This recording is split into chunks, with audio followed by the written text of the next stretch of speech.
वो सुबह की चाय अब भी उसके हाथों में महकती है। चाय की चुस्कियों के साथ ही दादी की यादें भी ताज़ा हो जाती हैं। आज सुबह सुबह फोन की घंटी बजी तो माँ की आवाज सुनकर ही समझ गया कि कुछ बात बेटा, तुम्हारी दादी। वो माँ की आवाज लड़खड़ा गई। मेरा दिल एक पल के लिए थम सा गया। क्या हुआ माँ?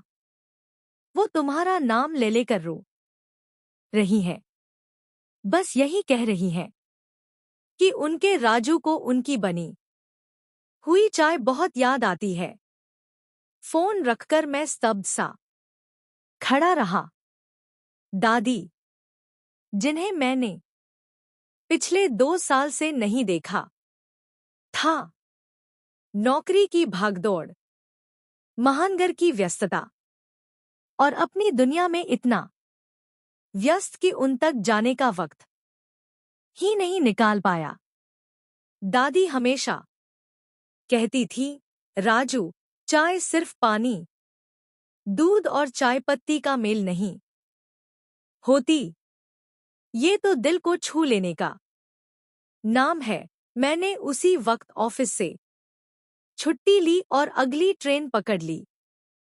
पूरे रास्ते दादी की यादें मेरे ज़हन में घूमती रही। वो कैसे मेरे स्कूल से आते ही चाय का प्याला लेकर बैठ जाती थी और मैं कितनी शरारतें करता था उनकी चाय में नमक मिलाकर।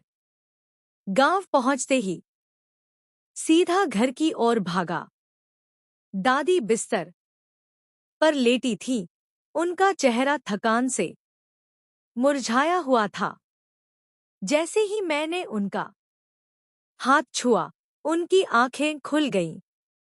मेरा राजू आ गया। उनकी आवाज में एक अलग सी चमक थी। दादी, आज मैं आपके लिए चाय बनाऊंगा, मैंने कहा। उनकी आंखों में एक चमक दौड़ गई। मैं रसोई में गया और उन्हीं की सीखी हुई विधि से चाय बनाई। पहले पानी उबाला, फिर चाय पत्ती डाली, थोड़ा अदरक, फिर दूध और आखिर में चीनी। हर कदम पर मुझे दादी की बातें याद आ रही थी। जब चाय लेकर उनके पास पहुंचा तो उन्होंने एक घूंट भरा और मुस्कुरा दी। बिल्कुल मेरी चाय जैसी बनाई है तुमने, पर एक चीज कम है। क्या दादी? मैंने हैरानी से पूछा। प्यार बेटा, जो चाय तुमने बनाई है उसमें तुम्हारा प्यार नहीं उतरा है। तुम्हारे हाथ जल्दबाजी में चल रहे थे, दिल नहीं। मैं चुपचाप उनकी बात सुनता रहा। चाय बनाना सिर्फ एक काम नहीं है राजू, ये एक प्रार्थना है। जब तुम चाय बनाते हो तो तुम्हारा पूरा ध्यान उसी पर होना चाहिए। हर एक पत्ती में तुम्हारा प्यार घुलना चाहिए, तभी चाय का असली स्वाद आता है। उनकी ये बातें सुनकर मेरी आंखें नम हो गई। मैंने फिर से चाय बनाने का फैसला किया। इस बार हर कदम पर मैं पूरी तरह से मौजूद था। पानी के उबलने का इंतजार करते हुए मैंने दादी के लिए अपने प्यार को महसूस किया। चाय पत्ती डालते हुए मैंने उनकी हर सीख को याद किया।